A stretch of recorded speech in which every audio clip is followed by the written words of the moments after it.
Frères et sœurs, en ce premier dimanche du carême de l'année C, nous sommes invités à nous mettre à l'école de Jésus et l'Esprit Saint afin de pouvoir réussir et gagner nos combats spirituels. Des combats spirituels, il y en a.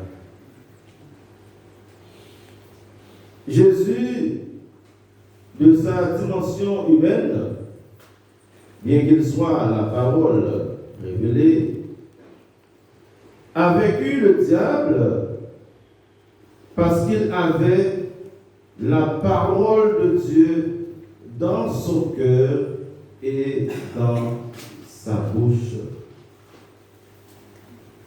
Durant toute sa vie terrestre, Jésus a fait de cette parole divine l'objet principal et suprême de tous ses débats et de toutes ses prédications. Il répond le malin tac au tac en se référant non pas à sa personne, mais à l'Écriture.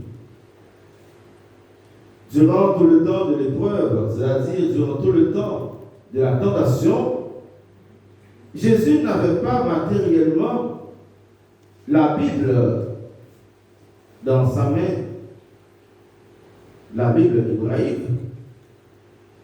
mais par l'éducation religieuse et spirituelle reçue de sa mère, la Vierge Marie, et de la synagogue, Jésus avait déjà intégré et imprimé cette parole dans son cœur. Cette parole est imprimée dans son esprit et dans sa bouche. Les réponses données par Jésus au diable sont sorties de son cœur à la tête et non de la tête au cœur. Car Jésus n'a besoin d'aucune conversion. Il est l'homme parfait et saint. C'est ce qui fait de sa parole une parole inspirée, c'est-à-dire une parole venue de l'Esprit Saint. Une parole véridique et authentique. Cependant, avec toute la race humaine, Jésus tient lui aussi à entreprendre ce voyage de la tête au cœur, c'est-à-dire le voyage de la conversion. Ce voyage, c'est le voyage le plus long. C'est-à-dire, Jésus est venu non seulement à la rencontre de l'homme pécheur dans sa situation de vie, mais aussi, il tient à partager la vie de l'homme pécheur afin de retirer l'homme sous l'emprise des forces du mal. Le voyage de la tête au cœur, je me répète, c'est le voyage le plus long, le plus difficile. C'est le voyage le plus épineux pour l'homme contemporain, pour l'homme moderne. Car l'homme d'aujourd'hui refuse d'entrer dans ce processus de conversion, de renoncement de soi et d'abandon total à Dieu. Nous devons avouer pour dire que la connaissance théorique et intellectuelle est d'une valeur inestimable. Mais il faut baptiser cette connaissance dans le bassin de la lumière de la vérité christique. Pour le dire autrement, la raison ou la connaissance intellectuelle ou naturelle a besoin d'être éclairé par la lumière de la foi ou encore par la science surnaturelle. Cette lumière qui vient de l'intérieur. C'est une façon pour dire que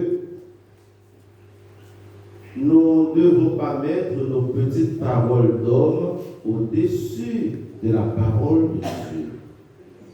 C'est la parole de Dieu qui doit être au-dessus de nos paroles. Quand il s'agit de combattre le diable, quand il s'agit de combattre nos défauts, nos vices, nos mauvaises manières, nos péchés, nos tentations, c'est la parole de Dieu qui doit faire autorité dans nos vies et dans nos cœurs.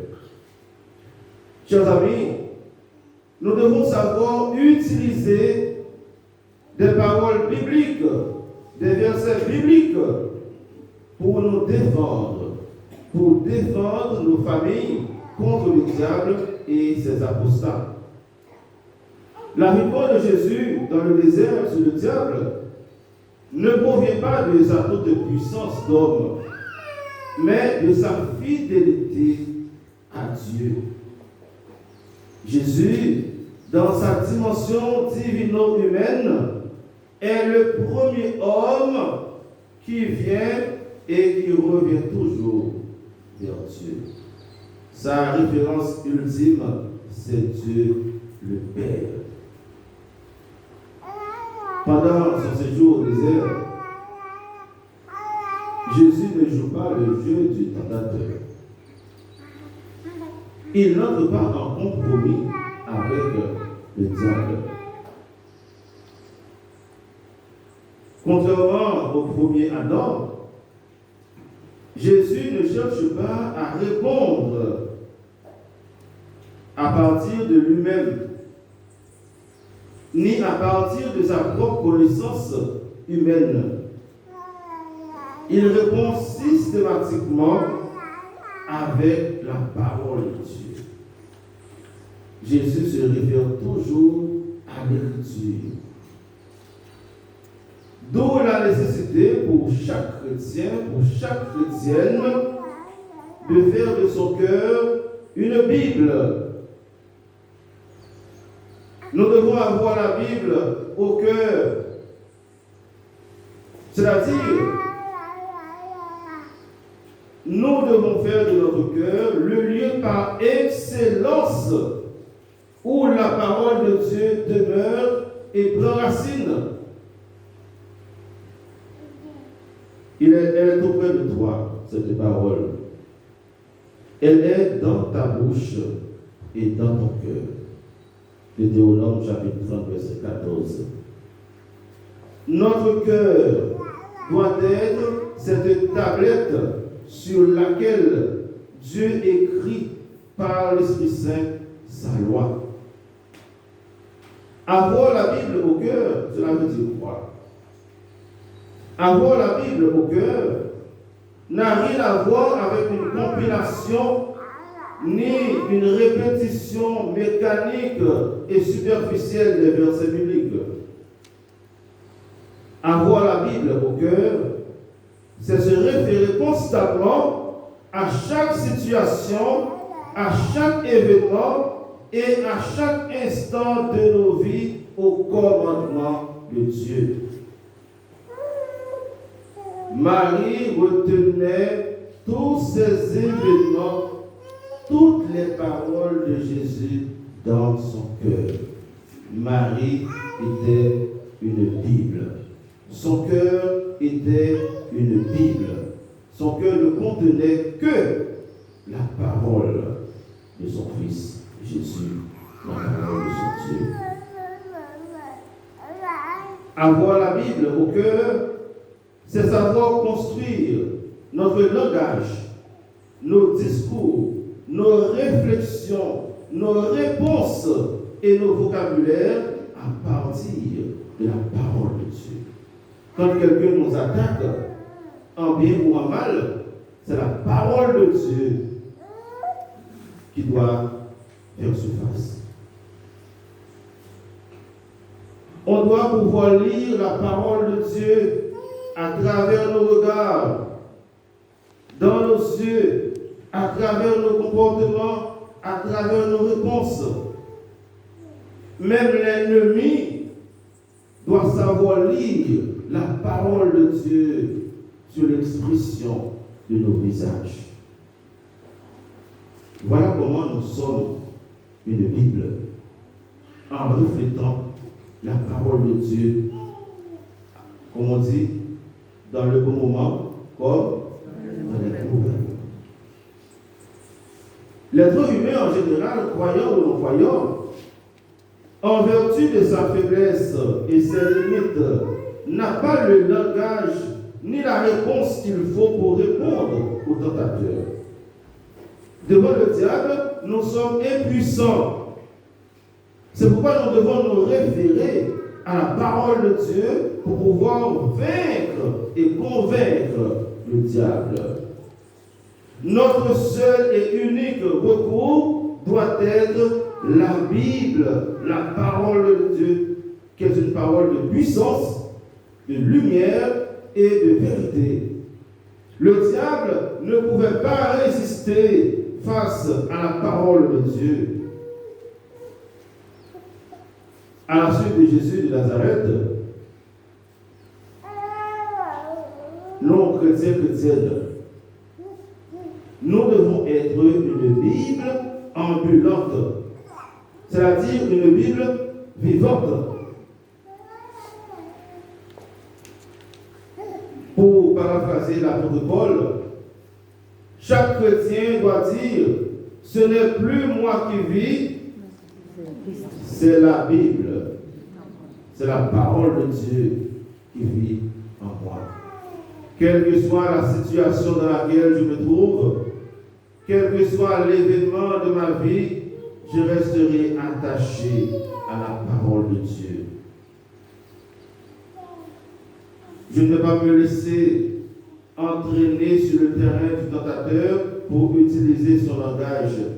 Mon langage restera un langage chrétien, un langage qui parle, qui exprime la parole de Dieu. Par rapport à la tentation de Jésus dans le désert, nous tenons à identifier le diable ou Satan par le mot contradiction. Diable, diabolos, celui qui divise, le diviseur. Satan ou le diable peut être défini comme tout ce qui vient contrarier la parole de Dieu, le plan de Dieu dans notre vie. Et dans le mot contradiction, nous voyons le verbe contrarier ou opposer. Et finalement, Satan ou le diable, c'est tout ce qui vient toujours en opposition au plan divin. Il ne faut pas concevoir le diable selon l'ancien catéchiste. On nous dit que le diable c'est une bête à 10 cornes et avec une longue queue. Aujourd'hui, nous ne pouvons plus considérer cette image. Il faut concevoir le diable comme toutes les contradictions inhérentes à notre existence humaine et chrétienne. C'est toutes les situations, tous les événements qui viennent enlever la parole de Dieu dans nos cœurs. C'est ça le diable. Ce malin, il n'est pas loin de nous. Il nous suit et nous poursuit partout, durant tout le parcours de notre existence. Le malin, il tente même de nous donner des conseils au sujet de la révélation de Dieu, parce qu'il connaît la Bible. Il connaît bien sa Bible. Et c'est pourquoi il a dit à Jésus, il crée le doute en disant si tu es fils de Dieu, d'ici jette-toi en bas, car il donnera pour toi à ses anges l'ordre de te garder. Et encore, ils te porteront sur leurs mains, de peur que ton pied ne heurte une pierre. C'est ce que nous venons de chanter dans le psaume. Le diable se réfère à l'écriture et même aux paroles de prière pour nous tenter. Le diable, ou encore l'antique serpent, celui qui a trompé Adam et Ève lors de la première création, se présente à nous comme il se présente à Jésus au moment où nous sommes en face de notre destin. Dans le désert, Jésus doit choisir entre Dieu et le diable. Dans le désert, Jésus doit choisir entre faire la volonté de Dieu et faire la volonté du démon. Le diable se présente à nous quand nous sommes en situation de choix, quand nous sommes en train de faire le choix définitif entre le bien et le mal. Il crée le doute dans nos cœurs. Il se présente à nous quand nous sommes en train d'élaborer notre projet chrétien et spirituel. Il intervient de temps en temps. En fait, le diable, il est à deux portes de notre vie. Il se présente même parfois comme quelqu'un qui veut notre bonheur. Si tu me donnes ça, je te donne ceci. Tu me donnes ceci, je te donne cela. C'est un manipulateur. Il est gentil. Mais cette gentillesse, c'est pour nous conduire dans les abîmes de l'enfer. Le diable se présente à nous souvent comme quelqu'un qui veut nous donner un coup de main. Comme quelqu'un qui veut nous aider à sortir d'une situation quelconque. C'est à nous de savoir faire la différence entre la voix de Dieu et la voix du démon. Et c'est à partir de cela que le chrétien doit développer ce que nous appelons le sens du discernement. Le chrétien doit vivre dans la fidélité à Dieu. En dépit de tout cela, chers amis, le Christ Jésus, crucifié et ressuscité, a déjà vaincu le mal avec nous, pour nous et en nous.